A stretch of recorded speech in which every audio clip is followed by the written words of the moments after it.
How's it going, my friends? Welcome to our first episode of Pana Gringo. That's right, the podcast for living in Panama. And I'm here with two awesome guests today, but our first guest, a dear friend, someone I've known for a while, working in the relocation industry. We have Miss Lee. She's the director of the United School of Panama. Welcome to the show. Thank you. I'm very excited. Very excited for you as well. I appreciate it, obviously. It's our first podcast, and we have such lovely guests. And, I wanted to bring you on to obviously help people out there not only understand the values of lifestyle here in Panama, but obviously those that have school-age children, what they should be looking for in a private school when they are looking at Panama. Because, there's obviously some great options out there, and your school is definitely one that we hear from our clients that they just love. They love, the way that you educate, the standards that you run by. But before we get into the school, I want to talk to you a little bit about why you came to Panama and why you chose the education industry. I got very lucky coming to Panama. Grew up in Boston, born and raised, and then started traveling the world, really just for pleasure. But then I really found myself coming to Panama. We were living actually in Spain right before it. And I really needed something tropical. So you definitely find it here. We found Panama, and I fell in love since the first day. Literally seeing how culture, life, food, movement. I mean, Panama has a little bit of everything, but everything wrapped into its own paradise. You're not lying, and especially people that like the outdoors, like for me being from the Pacific Northwest in the United States, it's not quite as cold as Boston, but it's definitely, not tropical. And for me, I was always someone that wanted to chase the sunshine. And Definitely. Coming down to Panama and discovering this beautiful country, the culture, the Panamanian people, the other cultures that live in this country. I mean, I definitely want to talk to you about the demographics, which we'll talk about soon.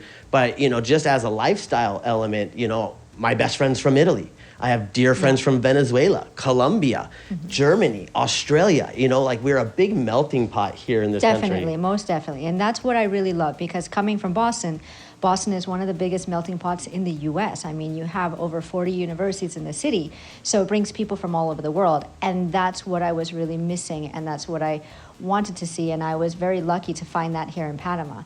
So you have food, you have languages, you have just culture all around you.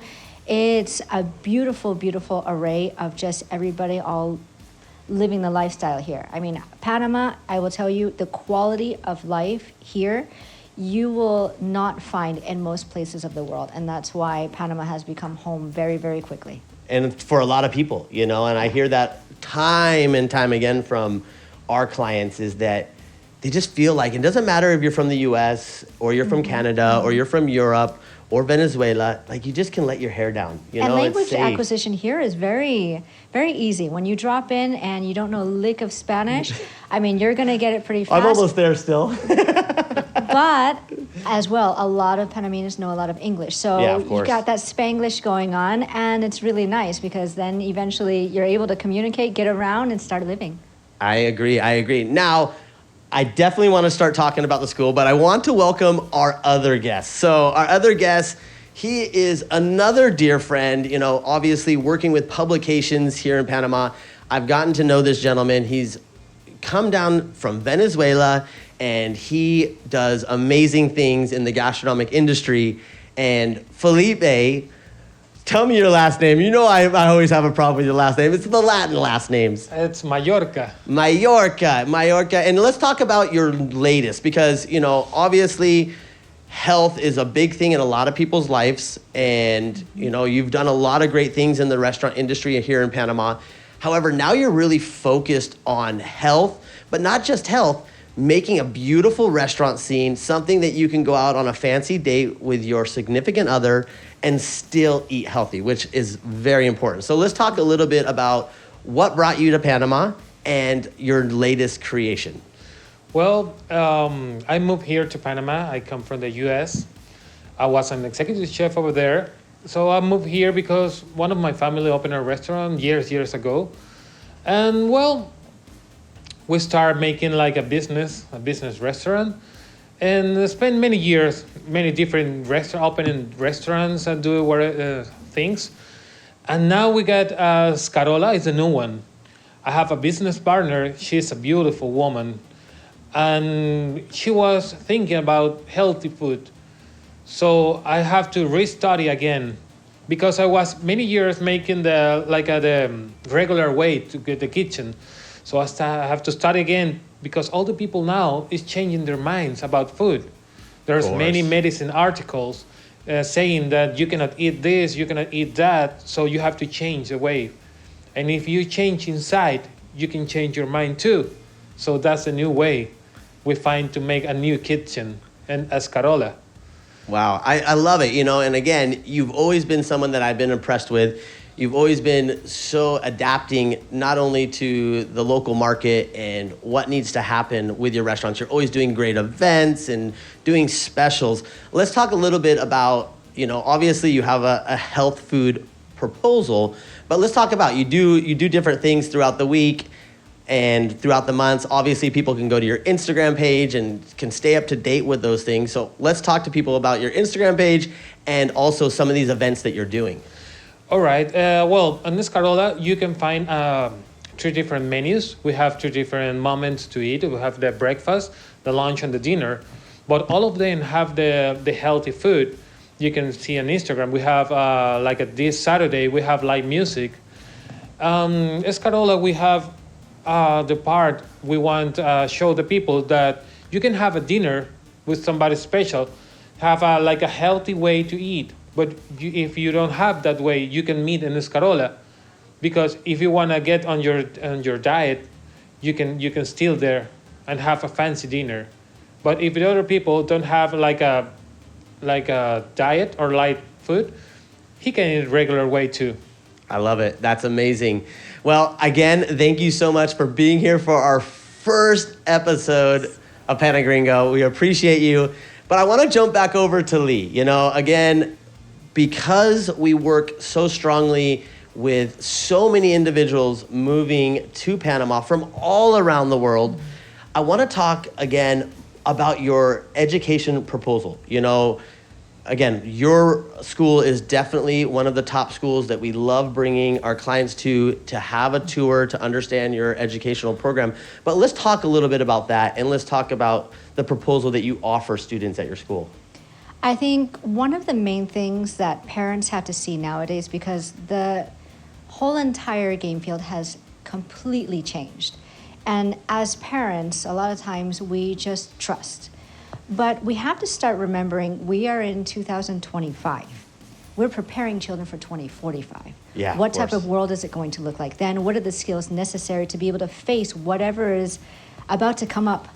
And so that's why when you're looking at schools, one of my biggest pieces of advice for all parents is to find a school where whatever the values you have at home, whatever it is you want to see for your children, it should very much match the school's values. 100%. Why? We are second home.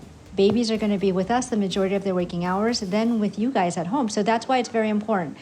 We're all in the same boat, rowing towards the same goal. And so that's why we have to be the most transparent possible. And I think that that's why it's so important for parents to get to know every single school, because there are choices. Unlike what you're going to find probably in the States is you live here, you go to school here. Here in Panama, it's a very different type of setting where you have your home, but you're going to have to go and do your homework, get to know what not only their programs are about, but who are they as a school? What are they fighting for? What is their mission? What is their vision? And how fast are they rowing towards all of those goals? So when you're going to get to know schools, it's important to really take those things into account, because it's going to really tell you the outcome of everything. Everything that your child has, Yeah. And again, like you mentioned that, a child wakes up, during the week and they have maybe an hour, maybe 2 hours before they go to school. Yeah. And so It's a massively important element. And, that's one thing that I find about the Panamanian private schools is that you guys do such a great job on diversifying the education, and staying up to date with technology, robotics, things of interest for the children, and also things that they could use to develop skills for the future. I mean, those are all must. Those are things that we can't skip around. We can't keep looking for what we know. And that's what parents do. When they go to schools, okay, well, I used to go to school like this. So then you go and you trust and you see because you know it. We have to remember that we're preparing children for a world that's completely so different. different. So that's why you have to start looking at not just the what, because the what is the base of every school, but it's the how. What does the school say about how students actually learn? That's why environment plays such a huge role.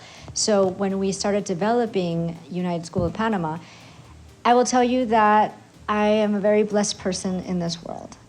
We started off here with our preschools because I became a mother, and it was, of course, the most life-changing moment of all of us who are blessed to be parents. Of course. And it really sets your priorities in order. And so we start off with our preschools. We teach 5 languages starting from 10 months up. And that for me was the all-American dream, to be with my daughter, working at the same time, and something that I love. I mean, what more could I ask for? But then parents kept asking, and then what? And what after? And it really started off as and a your joke. Entrepreneurship kicked in and said, hey, let's take this to the next level. It started off as a joke, but then we started looking at land just to see what it would look like, and then boom. We started our construction February of 2020. And when you actually look at the school, it's very Boston-like because it has all of the pillars, and those pillars represent foundations of USP and our values. And we had those pillars up within 2 weeks. And then, of course, came pandemic. So we hit a snag, but after, in August 2020, we got back our permits, and within 11 months, we were able to build 95% of phase 1 and open on time. So when I talk about schools, I also talk about the people who are behind the school. Of course. Why? Because that's going to tell you not only how fast they're willing to work, but how far we're willing to go. So even if the world is falling down all around, our promise made is a promise kept for us. But really, it was the push from our community, pushing us to open something that we didn't have. And I think that's one of the beautiful things about Panama. It's that growth. It's people can feel and be part of that growth that you won't find in other countries. I love that. Well, and again, I can't stress this enough, that how many different cultures from around the world are coming to Panama and creating a new life here. Obviously, it has to do with safety.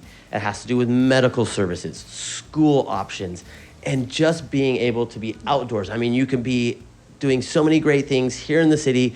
You can jump on a plane or a ferry and be in an archipelago, either on the Pacific side or the Caribbean side. You could be hiking through the mountains, picking coffee cherries, Totally. There's so many options for lifestyles here. And again, you don't just have to go live in Boquete or live in Panama City or live in Venao.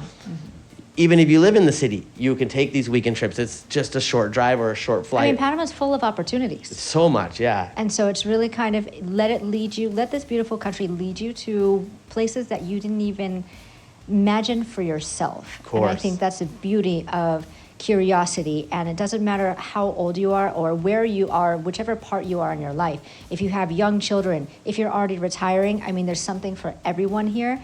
And I think that is the true beauty of this country. I couldn't agree more. I love how you put that. Now, I do want to know, because obviously you have so many different cultures in your school. Let's talk about the demographics. Where are people coming from? How many different countries of children, that are relocating? I mean, obviously you're very close to Costa del Este in Santa Maria. Yeah. This is a very known for area. It's the Miami of Panama with all the infrastructure underground. It's a pre-planned area. And we're seeing a lot of multinational families moving there because there's a lot of multinational companies. Yeah. So let's talk about the demographics of your children.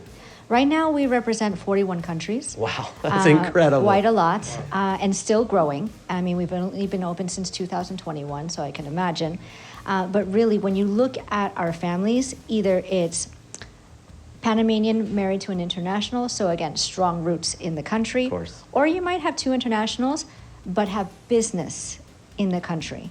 So I would approximate about 60 to 70% of our population of families are entrepreneurs and own their own businesses here in the country. So in terms of the demographic, you're not going to see so much movement like you would in other schools, because most schools, they sell their spots over to multinationals. So there's movement every 1 or 2 years. With our demographic, because they have so much holding and roots in the country, there's really little to no movement. So it's a beautiful thing to see how the culture of USP, which is very entrepreneurial spirited, attracts also that same mindset with parents, or things that even parents want to see for their kids when they get out of college. Well, you're so amazing. I just love having conversations with you. Since the first time I walked in your school to discuss bringing our clients in for tours and, again, putting your school as one of the proposed schools, I've always enjoyed our conversations. You're such an educated young woman, and I tip my hat to you. I know I don't wear a hat very often anymore, but I tip my hat to you. You've done amazing things here as an entrepreneur yourself, and you definitely have blessed the school systems of Panama. And again, thank you so much. Now, Felipe, I gotta talk to you a little bit beyond the restaurants, because again, you're also from Venezuela. You are a foreigner. You have a daughter in this country. Talk to me about being a father and a business owner in Panama. Well, it's a big work to do, because being a father is the best work you can have in your life. You have to take care about everything, because you're teaching somebody to be a good person, to live the life in the right way. But have a restaurant have many challenges too, because it's like you are a father of 40 people working at the same time. Oh my gosh, you have to take care about them, about how they feel, how they work. You have to take care about your team. And sometimes you put your best side on side of them, so you can have a time to talk to them and see what happened on their life too. And you get involved too. Because sometimes that people spend the most time with you working 8 hours, 10 hours, probably 12 hours working with you, spend more time with you than their families. So it's not easy all the time. But we make a good team over there. We make a good team. You have to be like a sensei to talk to all of them. So it's the same. It's almost the same. Being a father is a challenge every day, because you have to take care about the backpack and all the stuff. The girls going to the school. Then she comes back. You have to talk. What happened today? How was your friends? How was everything? It's the same. You got a restaurant. You have many friends coming in. All the guests, all the customers are your friends too. So. That is amazing. And again, how you mentioned that the balance. I have, obviously, in the past, how we know each other, own publications that have to do with restaurants, that have to do with tourism. So I'm well-versed on what it takes to run a restaurant, to own a restaurant, and to manage. Let's talk a little bit about the background. Like, if somebody was looking at Panama, they have gastronomic background, or they've always dreamt of opening a restaurant. Walk us through the steps. What would you suggest to anyone thinking about that industry? All right. First, you have to look the locations. Is the first, because you want to be on the best location where the people are. Then you have to understand the Panamanian market, because here in Panama we have like really good restaurants, a good of the best of Latin American. So you have to understand what the people in Panama wants to. So you have to move on the market to make a success restaurant. So location, understanding what proposal you're going to offer. Yeah. Obviously, you want to be unique. You want to stand out. You want to attract the masses. So these are all huge. I mean, these are huge things in any country. But they say if you can open and successfully own a restaurant in New York, and I tell people if you could open and successfully run a restaurant in Panama, if you look at the demographics, we don't have that many people in the country. Just over 4 million in the whole country, and then how many of those people are actually able to enjoy a meal out 2, 3, 4 nights a week? So you got to look at the demographic. Obviously, we have a lot of foreigners coming in, as we've been discussing, but we also have a lot of tourists coming in. So how do you personally focus on the tourists, in getting those tourists through your front doors? All right, I focus on giving them an experience, a culinary experience, making a match between the Panamanian food, going to fusion kitchen. So what I'm doing, it's a fusion kitchen with a Panamanian stuff and so many ingredients around the world. So I'm mixing all and create a new recipes that never seen before. I love it. Okay, so again, I wish you the best with this new project. I know you are absolutely amazing. When you called me and told me, hey, I'm opening a new restaurant, it's health driven, I was just like, Felipe, you're spot on. This is such a great idea. You're going to be hugely successful. Obviously, anybody looking to understand more about his restaurant, all of those contact details will be in the text of this post. But go ahead and give your Instagram in case anyone's looking to connect with you right away. All right. I'm going to give you the restaurant. It's at Escarola. Okay. Start with S. Escarola Restaurant on Instagram. And mine are at F Mallorca on Instagram too. So I'm posting some recipes, what we do every day. Sometimes we're making salads and all the stuff. But at the restaurant, you can see our events, what we have on Saturdays, weekends. Awesome. Well, guys, so definitely check out their Instagram. Follow him as well. He's posting all kinds of great things. I see your posts all the time. Yeah. Thank you again for coming. Now, guys, I want to jump back over to Miss Lee. Miss Lee, again, thank you so much for coming in and for all of your insight and education on, again, people looking for coming to Panama to start a new life, and they have school-age children. It's the place to be. It's the place to be. Panama is the place to be. If you're really looking for a wholesome way to grow your children, Panama has one of the best atmospheres ever to be able to have and enjoy what family life should be. I love it. Now, anyone wanting to communicate or contact you directly, please tell us how they can do that. You can follow us on Instagram. I mean, it's a very, very easy way. United School of Panama, and you'll be able to connect. Awesome. Well, guys, again, this has been the first episode of Pana Gringo, a podcast for living in Panama. So make sure to tune in. Of course, we're putting this on our YouTube channel. This will be all over the internet. Tell your friends. We're going to be doing this to start every 2 weeks. So we're going to be doing 2 episodes per month. And again, talking to amazing individuals living the dream here in Panama. And guys, definitely, if you're looking to connect more with myself, go to dopanama.com. And we look forward to talking to you again. Until next time, ciao.